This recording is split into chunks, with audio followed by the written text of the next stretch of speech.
অনেক মানুষ দেখবেন প্রশ্ন করে মালাকুল মউত একসাথে এতগুলা মানুষের জান কিভাবে কবজ করে, প্রশ্ন করে না? এখানে 10 জন, ওইখানে 10 জন, আমেরিকা 50 জন, বাংলাদেশে 100 জন, এক এট এ টাইম মানুষ মারা যায়।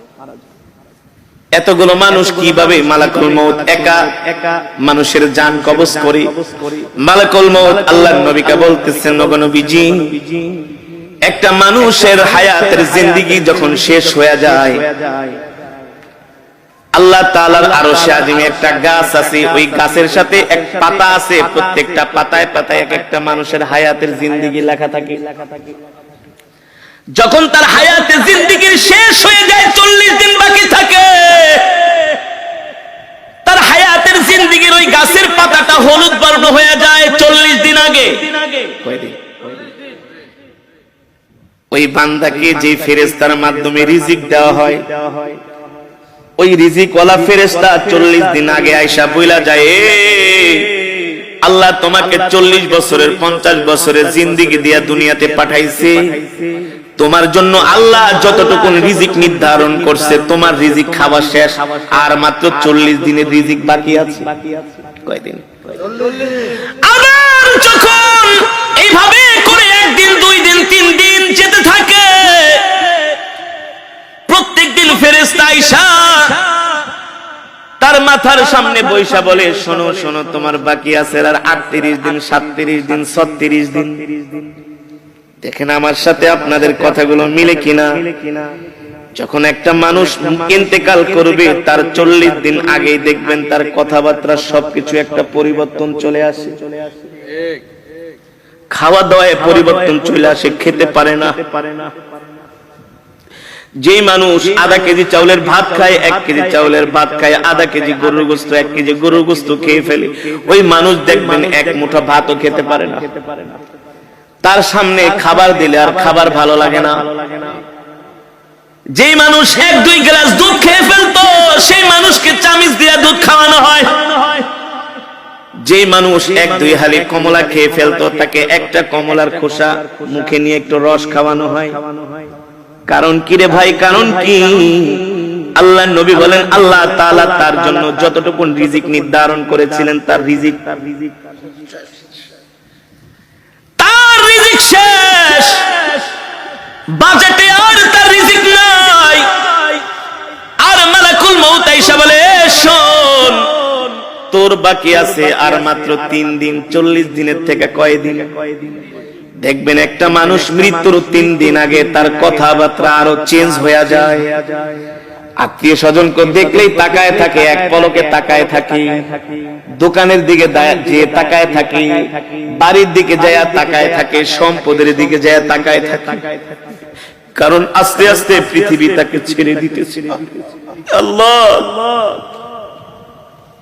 আল্লাহ, মালাকুল মউত আয়েশা বলে, তুই এখনো কি তওবা করস নাই? তোর মাত্র আর 3 দিন বাকি আছে। এই 3 দিনের বেশি আর দুনিয়াতে থাকতে পারবি না। তুই তোর গুনার জন্য আল্লাহর কাছে ক্ষমা চা। তখনই দেখবেন ওই মৃত ব্যক্তি যে ইন্তেকাল করবে, 3 দিন আগে তার সন্তানদেরকে ডাকে,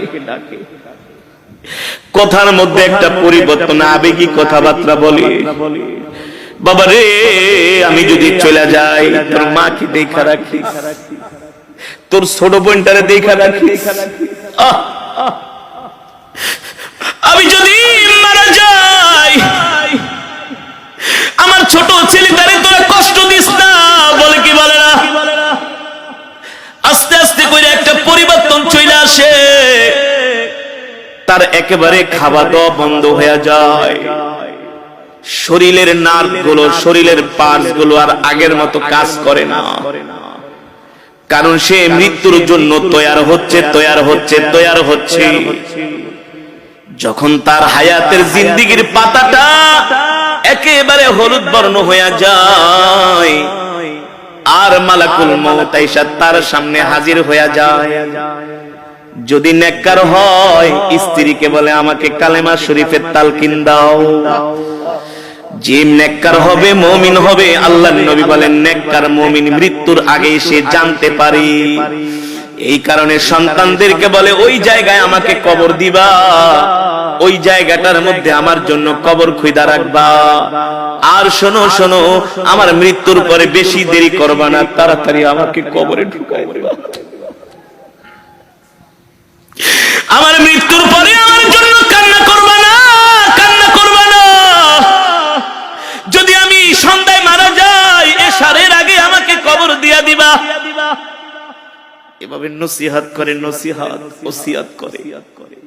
কারণ কি? কারণ কি? আল্লাহ নবী সরকারে দো আলম বলেন নেককার ব্যক্তির মৃত্যুর আগে সে সব জানতে পারে, সব দেখতে পায়। এ কারণে একজন জান্নাতি মানুষ সব সময় মৃত্যুর জন্য তৈয়ার থাকে, প্রস্তুত থাকে। ঠিক কিনা বলেন? কেমন তৈয়ার, কেমন প্রস্তুত? তার নখগুলো কাইটা রাখে, তার চুলগুলো কাইটা রাখে, তার লোমগুলো কাইটা রাখে, ওযু অবস্থায় থাকে।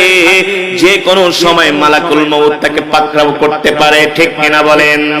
আল্লাহর নবী সরকার দো আলমের ইন্তেকালের আগে আল্লাহর নবী আম্মা জান আয়েশাকে বলে, আয়েশা রে আমার মিসওয়াকটা দাও। আম্মা জান আয়েশা বলে, আমি আল্লাহর নবীর হাতে মিসওয়াক দিলাম। আল্লাহর নবী সুন্দর করে মিসওয়াক করতেছেন। মিসওয়াক করার পরে উত্তম রূপে আল্লাহর নবী ওযু করলেন। আমি জিজ্ঞেস করলাম, ও প্রাণের স্বামী আল্লাহর নবী, আপনি এত সুন্দর করে মিসওয়াক করতেছেন, ওযু করতেছেন, কারণ কি? আল্লাহর নবী বলে, এ আয়েশা, একটু পরে আমার জান কবজ করার জন্য মালাকুল মউত আমার বাড়িতে হাজির হবে।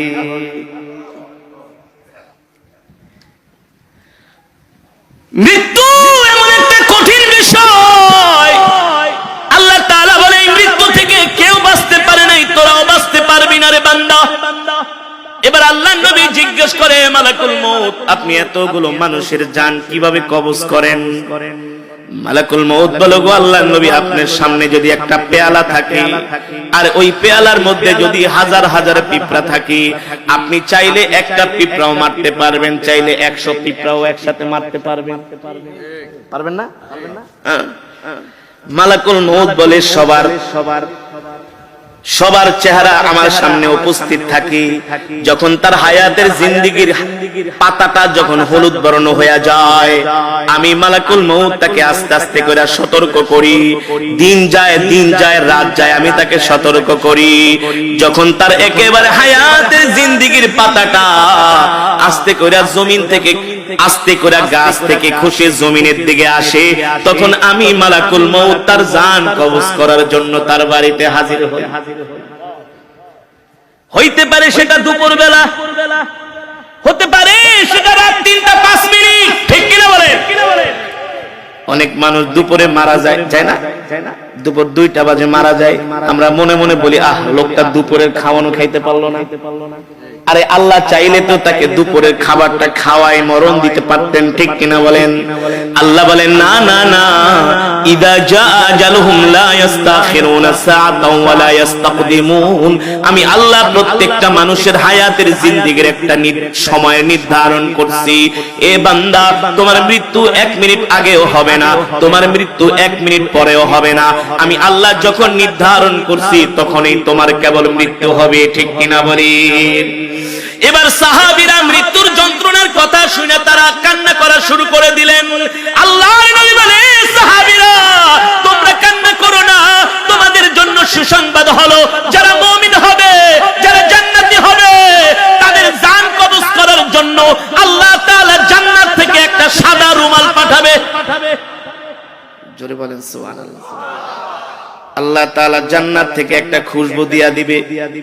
মালাকুল মউত কি, এ মালাকুল মউত, যা এই সাদা রুমাল আর খুশবুটা নিয়ে আমার বান্দার সামনে হাজির হ।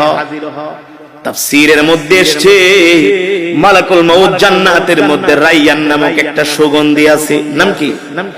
এই সুগন্ধি আর একটা সাদা রুমাল নিয়া, যিনি নেককার বান্দা, আল্লাহওয়ালা বান্দা, যিনি কোনোদিন গুনাহ করে নাই, আল্লাহ তাআলার সাথে নাফরমানি করে নাই, মানুষের হক মেরে খায় নাই, মানুষকে কষ্ট দেয় নাই, আল্লাহ তাআলার হুকুম মেনেছে, আল্লাহ তাআলার বিধান মেনেছে, মালাকুল মউত সাদা একটা রুমাল নিয়া জান্নাতের খুশবুর একটা বিশাল একটা খুশবু নিয়া ওই মালাকুল মউত আইসা মৃত্যু ব্যক্তির সামনে হাজির হবে আর বলবে, ইয়া আইয়াতুহান নাফসুল মুতমাইন্না ইরজিই ইলা রাব্বিকি রাদিয়াতাম মারদিয়া ফাদখুলি ফি ইবাদি ওয়াদখুলি জান্নাতি।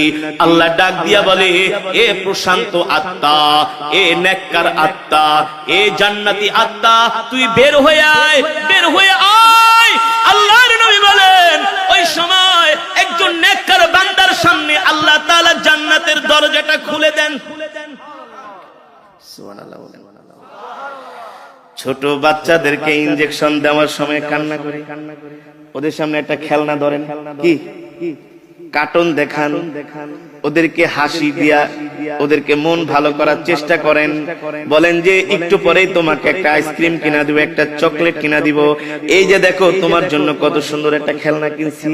এই কথা বলার সাথে সাথে তার শরীরে ইনজেকশনটা ঢুকায় দিবেন, দেখবে সে তত ব্যথাও পাবে না, চিৎকারও করবে না। যারা নেককার বান্দা হবে, আল্লাহ তাআলা সাদা রুমালের মধ্যে মালাকুল মউতকে বলবে, জান্নাতের খুশবু লাগায় দাও, আর খুশবু লাগায় দিয়ে আমার বান্দার নাকের সামনে এই রুমালটা ধরো, আর জান্নাতের দরজাটা খুলে দাও। এবার নেককার বান্দা দেখবে আল্লাহ তাআলা তার জন্য এত সুন্দর জান্নাত বানাইছি, যেই জান্নাতের মধ্যে হুর গিলমান তার জন্য অপেক্ষা করতেছে। 10 দুনিয়ার সমান একটা জান্নাত, জান্নাতের বাগ বাগিচা, কার্পেট, গাছপালা, জান্নাতের নিয়ামত, আসবাবপত্রগুলো দেখে হাসতে থাকবে। সুবহানাল্লাহ। কারণ রূহ যাইতে দেরি, জান্নাতে যাইতে দেরি নাই। তো এই মৃত্যুর সময় কেউ কি কান্না করে নাকি? কেউ কি হতাশ হয় নাকি?